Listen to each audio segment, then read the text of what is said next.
Good evening, everyone. Welcome to Phillip Island Penguin Parade live streaming. It's Saturday night, so always a special night. My name is Heather, and I've got Ranger Michael here with me. Good evening. Thanks for tuning in again, folks. And if it's your first time, thank you as well for tuning in. What we're looking at, folks, is Summerland Beach here at the Penguin Parade, Phillip Island, Victoria, Australia. So I've heard that there are some penguins at the water's edge already, I think. So perfect timing tonight, folks. And if you have been watching, we've been having incredible numbers of penguins coming in because it is the breeding season. So there's penguins that are coming to, oh yes, there they are on the rocks.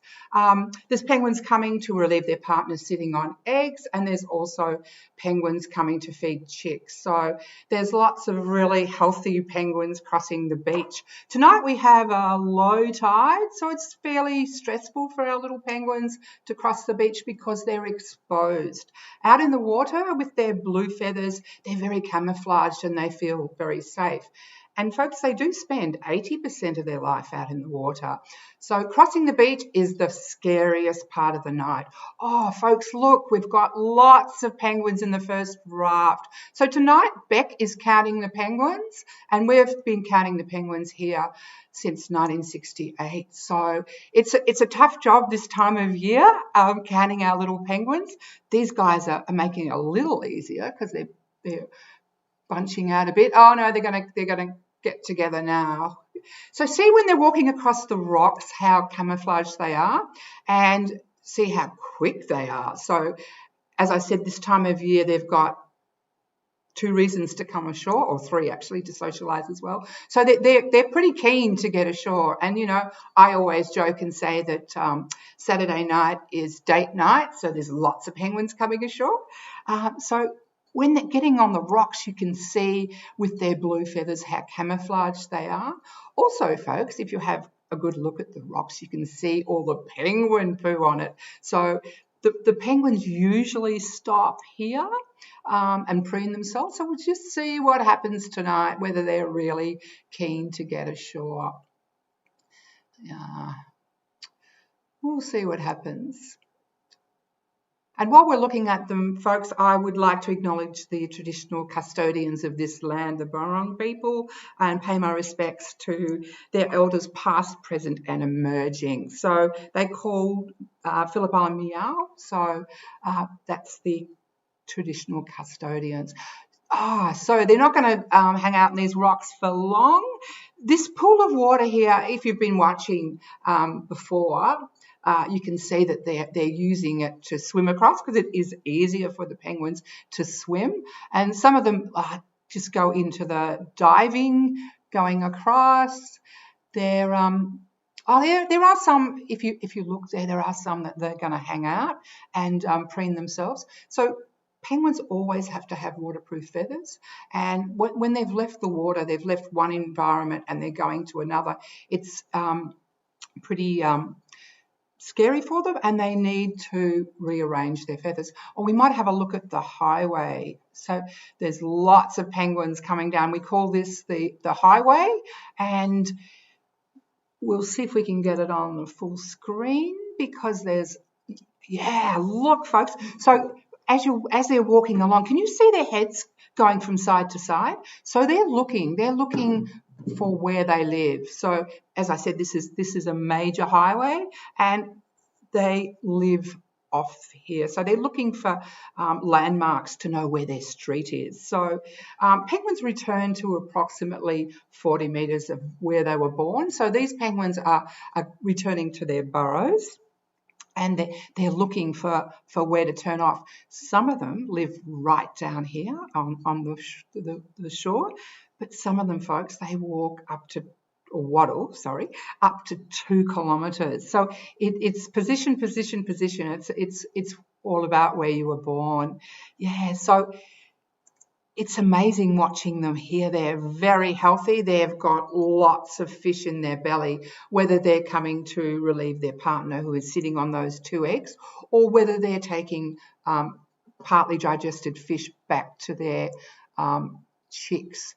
So the breeding season is really well underway, which is why we're having so many penguins coming ashore. Oh, did you see that guy just kind of plopped in? This pool of water isn't always here. It's here when there is lots of rain, and we have had lots of rain. I worked here for quite a few years before I actually seen this puddle, or this pool as we call it. But this year we've had fantastic rainfall, so we've had this pool here. But I'm predicting, oh no, it's going to rain later this week. It will dry up, and if you come in summer, it definitely won't be here. So folks, we have regional Victoria as visitors again now, and we can't wait to have Melbourne people, interstate people and overseas people again. Oh, wow, look at this raft. Yeah, Beck's going to have a bit of a hard time tonight. She is a very experienced ranger, but give a shout out to Beck. Send some love with this counting. It's pretty hard. You know, it's at least a low tide, so you get to count them for a long distance. But of course, you can't start counting them too soon, because sometimes they'll rush back to the water. Just a little shout out. We had a young boy, Liam, on the Penguins Plus stand last night, and he has been watching this live streaming every night, and he would like to send a cheerio to Jordan because he loves her commentary. So that's from Liam, who is from Geelong, I think. Yeah, so they're going to swim across. They're going to go up the hill maybe to see them. But this is the feeder track for up the top St Helens Road. So there are lots of penguins that go up this track, and yeah, as I said, they've worn that track down. You can see them passing one of our artificial burrows, and we have a lot of those here in the colony where we can study penguins.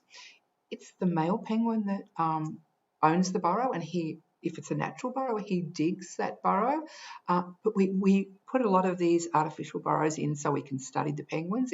It's a lot easier to study them in an artificial burrow where you can lift up the top rather than putting your hand down a burrow.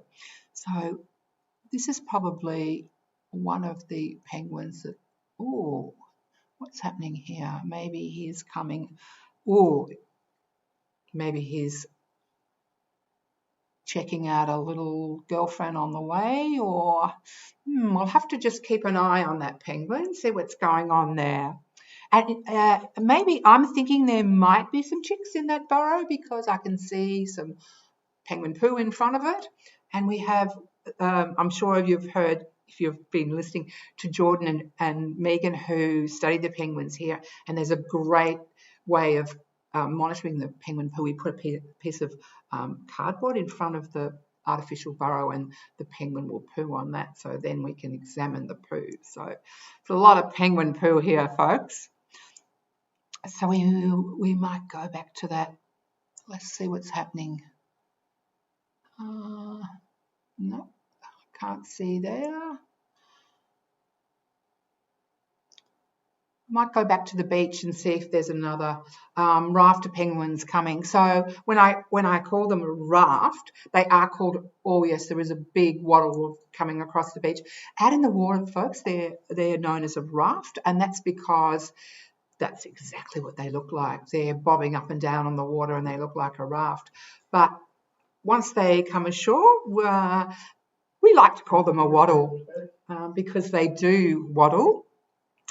Penguins have knees, but their knees are fixed and their knees are quite high up their legs. So if you at home fix your knees and walk around, you can do the penguin waddle. So they are, as I said, they are marine birds. They spend 80% of their life out in the water. So those fused knees are for swimming. You know, when you're in the swimming pool and you fix your knees and propel your legs, that's why our penguins have fused knees. So, Michael, have you got any questions yet that you would like to throw my way. Well, I just had a call from Becky, and she said there was about 200 penguins in one of those rafts. So that was a nice big number. And just to let you know, last night's number Oh, was well done. Yes. 2,866 penguins came in last night. So we had a huge amount of penguins. Hopefully, it looks like we're getting about the same amount tonight. But we've got also a couple of questions. So, how many penguins live on the Penguin Parade beach, Heather? That's a great question, Michael. So on the Penguin Parade Beach, there are approximately 5,000 penguins live, but in the colony, there are 32,000 penguins. So when I talk about the Penguin Parade Beach, it's the Summerlands Beach, and that's where we're looking at now. And that's the only place that we actually view the penguins. But the penguins come ashore all the way up the Summerlands Peninsula, right up to the Knobbies. But this is the only place where we view them. Look at those penguins, folks. I told you Saturday night they're keen to get home. And there's lots of preening going on. Oh, this is beautiful. So what they do is they rearrange their feathers and look at them. That is fantastic preening, guys. And they have a little oil gland at the base of their tail so they can distribute the oil and condition their feathers. But of course, with their beaks, there's spots that they can't reach. So we might see them kind of preening each other. And look, you know, that they're not partners or even lovers, or they're just hanging out beside each other. They can see that they can't reach that spot. So they're just being kind to each other and, yeah, helping preen. So I've got to say, folks, the penguins this season are really, really healthy. The fish stocks out in the ocean there must be fantastic. You know, our breeding season did start a little early this year, and that is probably why, because of the abundance of food. I think Jordan mentioned last night that one of the sites that she's been studying, some little chicks have already fledged. And when I talk about fledging, that means that they're fully grown, and it only takes 8 weeks for these little penguins to be fully grown. And fish, you know, fish must be very good for you because, look at the highway again, folks. Penguins eat whole fish, small fish, and when they're bringing them back to the chicks, they're partly digested in their bellies. But this time of year, you know, they really need to eat a lot of food, because not only do they have to feed their chicks, but they have to sustain enough food for themselves. So when I say they're all looking healthy, they are looking really healthy. So we're very happy about that. Any more questions, Michael? Yep, we've got one here. And how do the penguins dig their burrows? Great question, Michael. So it's the male penguin that owns the burrow and digs the burrow, and he uses his feet and his beak. So I'm not sure whether I've mentioned how tall or how small these little penguins are. They're approximately 33 centimetres, which is a 12 inches for those watching overseas, and they weigh approximately 1 kilo. So they are the smallest of the 18 species of penguins. And it's, as I said, it's the male that will dig the burrow. He will invite a female to be his partner. The divorce rate in penguins is a bit like people. They don't necessarily mate for life, but if they pair up and they seem to be good at breeding, they can stay together for quite a while. So what's happening here on the track? So we've got a bit of a log jam. So I wonder what's stopping these penguins. Let's see if we can see. I don't know whether our repeat viewers, one night there was a Cape Barren goose on this track here, and the penguins were very scared of that goose. So the backup was way down the track. But I can't see a a goose. Maybe they're just hanging out, having a little chat. So where we're looking here, folks, is on the Penguins Plus boardwalk. And when we can welcome everyone back, this is a great place to view the penguins. Wow, look, there's a whole lot streaming across the beach. Big numbers again tonight, folks. So do have a guess in the columns how many you think come ashore tonight, and we'll be letting you know tomorrow night. Oh, look at that one. Very brave. Oh, no, it's going to pair up with that one. So as you've observed tonight, there's safety in numbers. The penguins usually leave the water in a large group, and that's because if there was a bird of prey, which is their major predator, and that bird flew over, oh, something scared them, they're going back. Oh, what's going on? Yeah, are they going back, or are they just... camera's a bit... It's getting dark here now, folks, so it's harder to see on the beach. We do have actually a nearly full moon tonight, 98%, which gives us a little bit of moonlight, but it doesn't rise until 7:30, so we haven't got that. Those of you watching last night would have seen the moon on the horizon line. That's very special here when we get that. Yeah, so see how they bunch together? Or one's going out the front. When you watch them cross, sometimes I think they get to an imaginary line, and then they just start running because they feel really safe. So when Ranger Beck's counting them tonight, you can't count them until they're at least halfway across the beach, because they do often get scared and rush back in. Sometimes there's some Pacific gulls, which are a bird of prey that might take a penguin. Look at that waddle on that one. How good is that? Do you see how they use their flippers? Sometimes their flippers are out to balance themselves. They've all got their little individual walks or waddles. And I haven't mentioned about the hucking. Yes, Michael and I are going to do a huck for you. So that's how the penguins communicate out in the water. But when they come ashore, they have a whole lot of different calls. So one of the best things about coming here is to listen to them communicating with each other.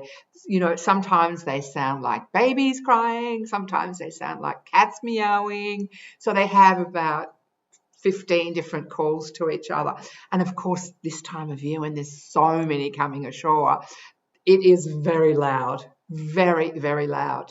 It's fantastic. So put it on your bucket list, folks, to come and visit these amazing penguins. My experience, and I've worked here a few years, is that penguins make people happy. They are just amazing, cute birds, but they're also very resilient. These penguins at the age of 8 weeks, they're fully grown, and they make their first journey down to the ocean without their parents teaching them to fish. And that first year of a penguin's life, it's pretty tough, folks. It's a big ocean out there, and yeah, they're looking for fish. In fact, the penguins out in the water are usually solitary. They're not in rafts like we see off the shore when they're coming to cross the beach. They're following the fish. They're going wherever the fish are. So, they're very resilient, our little birds. And, without a GPS and without Google Maps, they take the same path every night and return to, as I said, approximately 40 metres from where they were born. So good sense of directions. And as I said, they use landmarks to do that. Just a shout out to Jordan and Megan, who have been working in research here and both doing the live stream. Everyone's loving your commentary, including Michael and I. And Michael tells me there's only 5 minutes to go. There is. So I just thought tonight I would tell you that there are some other things on Phillip Island to do. We are a wildlife island and we offer the most amazing walking tracks. And you get to walk where this afternoon I was driving to work and I had to stop because an echidna was crossing the road. So we have an abundance of wildlife. The other thing I wanted to mention is that we've released the eastern barred bandicoots here on Phillip Island. They're a critically endangered species, a little Australian marsupial, and we've got them down here on the Penguin Parade. So another reason, folks, to come and visit us. Often, once you leave the stands, the viewing on the boardwalks is really amazing because you're getting to see the penguins really close up, and you're getting to see lots of different behaviour, mating behaviour, preening, talking to each other. And occasionally a little bandicoot will scoot past. So I'm waiting for having one in live streaming down here. We'll put that on the bucket list as well. We got probably one more time. One more question, One more Michael? question, yeah, I think so. So people are wondering, do the seals, because we've got a big seal colony here, so do the seals eat the penguins? Great question. No, our seals down here at the Nobbies don't eat penguins. They eat fish. And there's no evidence that even sharks eat penguins. And, you know, if you were a shark, why would you eat a little penguin when you could eat a big, fat, juicy seal? The other thing I just want to mention, folks, for our Victorian visitors is it's daylight savings night tonight. So we put our clocks forward 1 hour. So tomorrow night, when you're looking at our live streaming, it will be an hour later. So for us rangers that work here, it means that, you know, we have to work longer, and our social life gets interfered with a little bit. So yeah, so do remember, folks, daylight saving starts tomorrow. Oh, great. Just on the main highway there, see that penguin going the other way? That is a female penguin, and she is going down to the water to have some shell grit. Well, I think she is, unless she's going up the hill there. Sometimes it's not so. Oh, yeah. See, you shouldn't predict penguin behaviour, though, because sometimes you get it wrong. Yeah. So if you do see that those penguins heading the other way, they are females. They are forming eggs in their belly, and they're going down to the ocean to eat some shell grit, which supplies them with calcium. So, folks, I think that's unfortunately the end of our night tonight. Thank you very much for joining us tonight, and we'll be seeing you again tomorrow night. Don't forget daylight savings. Good night. Good night. Thanks for tuning in. Yep. We'll do one last hug. Hug. Hug, hug, hug, hug. Thanks, folks.